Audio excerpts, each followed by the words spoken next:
So this is the history of Melbourne trains. Well, first we had a wooden box type called tape trains, and these were first found in Melbourne back when we first had electric rail in all of Victoria. Then next we had a train called the swing doors. And these had a kind of stupid design called a dog box, meaning you had to stay in the compartment that you chose. Although they look similar to the tape trains, they aren't. Next we had the Harris trains, named after an employee at VicRail in the 1950s. And these trains were brought in to replace the outgrowing tape trains. And sometime during the 90s, some of the trains were found to have asbestos inside them, some wrapped in plastic and buried underground, some were converted into passenger cars for V-Line. Next we had a train dubbed the Hitachi. Even though it had nothing to do with the Japanese electrical company Hitachi, the Hitachi's job was to replace the outdated swing door.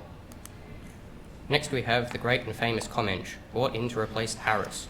Sometime during the 90s, a large amount of asbestos was found in the body of some of the Harris trains, so they took the trains, wrapped them in plastic and buried them underground, never to be seen again.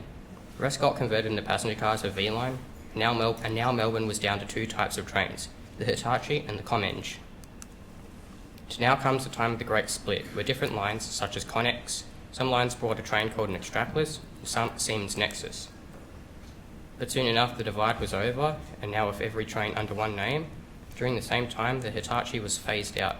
Now to modern-ish day, with Extrapolis left, Siemens middle, and Comenge right.